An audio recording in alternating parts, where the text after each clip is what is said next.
Hi, my dear beautiful students. Welcome to your beautiful channel that is Physics in Telugu. So ఈరోజు మన concept ఏంటంటే ఫిజిక్స్ని ఎలా అర్థం చేసుకోవాలి. సార్, ఈ ఫిజిక్స్ ఒక ఇరిటేటింగ్ సబ్జెక్ట్ సార్. ఇది ఎన్నిసార్లు చదివినా వేస్ట్ సార్. ఎందుకంటే మాకు అర్థం కాదు. ఇది అసలు దీన్ని ఎట్లా అర్థం చేసుకోవాలి సార్?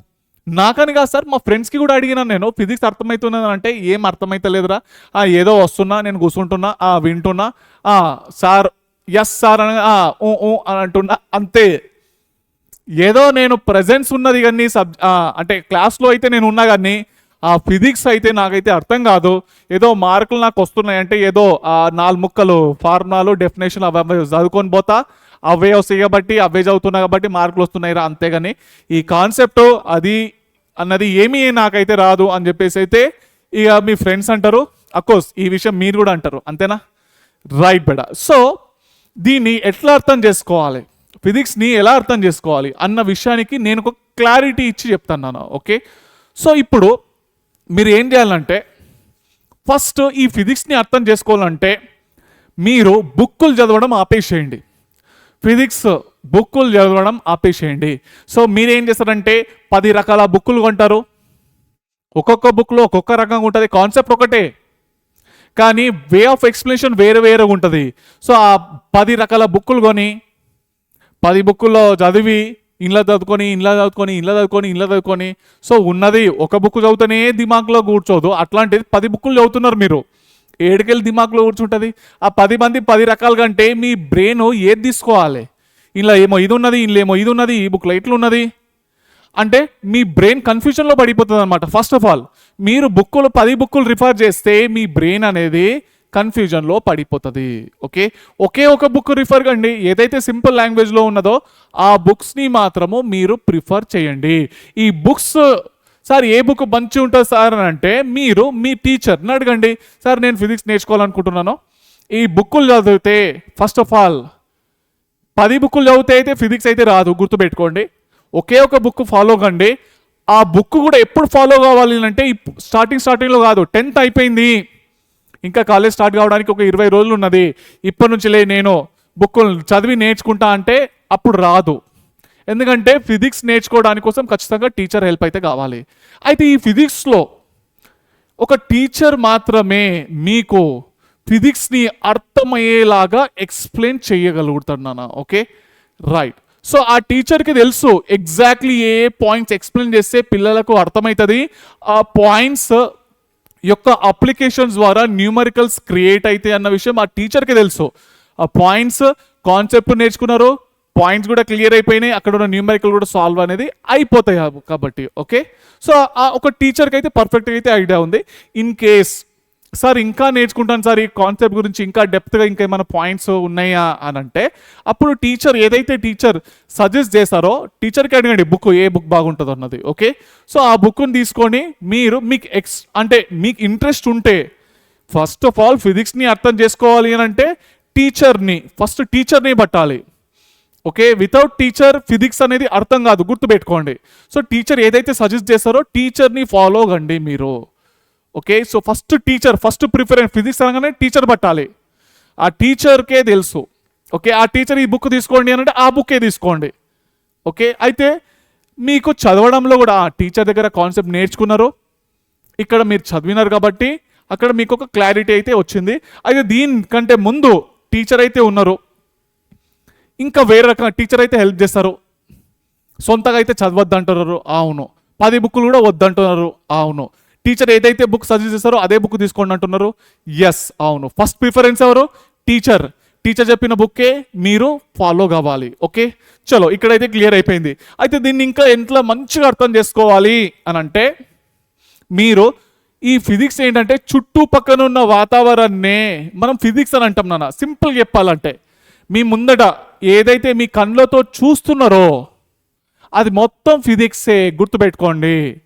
ఒకే ఒక కార్ మూవ్ అవుతున్నది, బ్రేకులు అప్లై చేస్తున్నాడు అంటే ఫ్రిక్షను మోషన్లో ఉన్నది, కొంచెం స్పీడ్తో పోతున్నది, యాక్సిలరేటెడ్ పైన కాళ్ళు పెట్టి తొక్కగానే రుయ్ అని పోతున్నది, అవునా? యాక్సిలరేటెడ్ మోషన్లో ఉంది.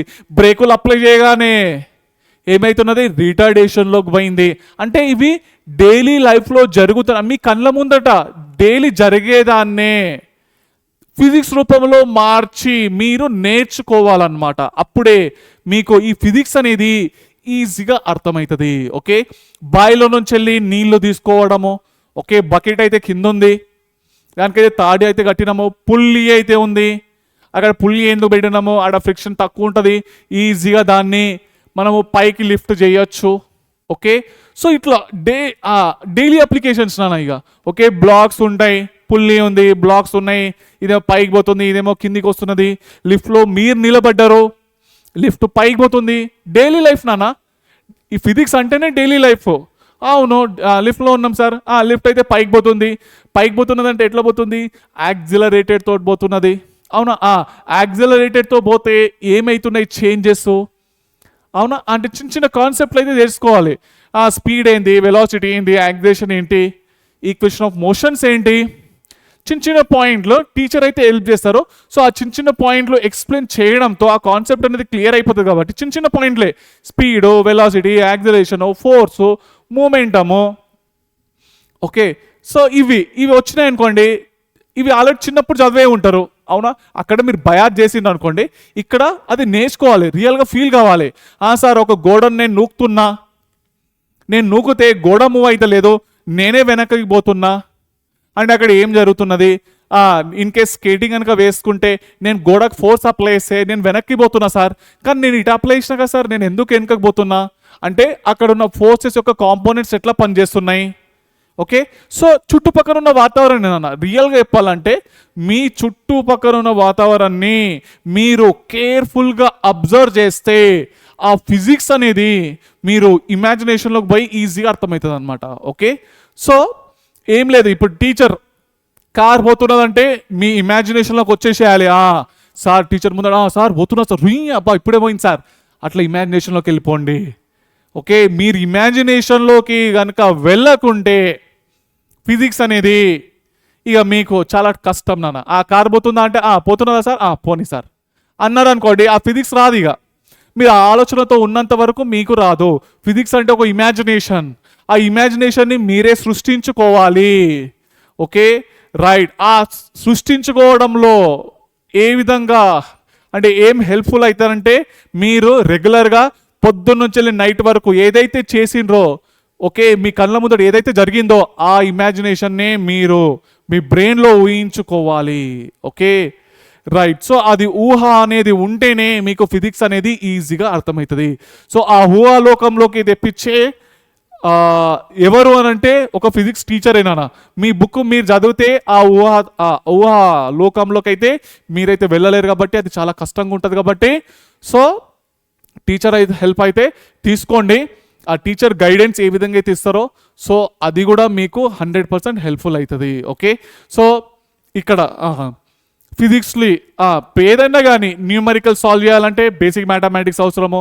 సో మీకైతే స్టార్టింగ్ 10th నుంచి అయిపోయి 11th పోయినారు కాబట్టి మీకైతే తెలియదు కాబట్టి ఒక టీచర్కి కరెక్ట్గా తెలుసు కాబట్టి సో ఇక్కడ నుంచి అయితే మీరు స్టార్ట్ చేయాలన్నమాట. సో ఎక్కడి నుంచి స్టార్ట్ చేస్తారు, బేసిక్ మ్యాథమెటిక్స్ నుంచి స్టార్ట్ చేయాలి. సో అది ఎందుకు స్టూడెంట్స్ నెగ్లెక్ట్ చేస్తారు, టీచర్ చెప్పే ప్రతి ఒక్క పాయింట్ని మీరు నెగ్లెక్ట్ చేశారు అనుకోండి అది మీకే రిస్క్. ప్రతి ఒక్క పాయింట్ని నెగ్లెక్ట్ చేసుకుంటా వస్తే ఫిజిక్స్ అర్థం కాదు. టీచర్ చెప్పే ప్రతి ఒక్క పాయింట్ని ఎందుకు చెప్పిండో అంటే ఏదో ఒక కారణం ఉంది, ఈ ఫార్ములా చెప్పిందంటే ఏదో ఒక ఫార్ములా ఉంది, అవునా, బేసిక్ మ్యాథమెటిక్స్ చెప్పిందంటే ఏదో ఒక కారణం ఉంది అన్న విషయాన్ని మీరు గమనిస్తే ఆ పాయింట్స్ని మీరు డైలీ రివైజ్ చేస్తే 100% ఆ పాయింట్స్ అనేటివి రెగ్యులర్గా గుర్తుంటాయి. కాబట్టి అప్పుడు ఇంకా ఇంకా సూపర్గా ఫిజిక్స్ అనేది మీకు అర్థమవుతుంది నాన్న. ఓకే, సో ఫిజిక్స్ అనేది ఎవరికైతే కష్టంగా ఉన్నదో అర్థం కాలేదో సో ఈ వీడియో అనేది వాళ్ళకు చేరుకునేలాగా మీ ఫ్రెండ్స్కి అందరికీ షేర్ చేయండి అన్న. ఓకే, సో మళ్ళీ నెక్స్ట్ క్లాస్ కలుసుకుందాం. ఉంటాను మరి, బాయ్ బేటా.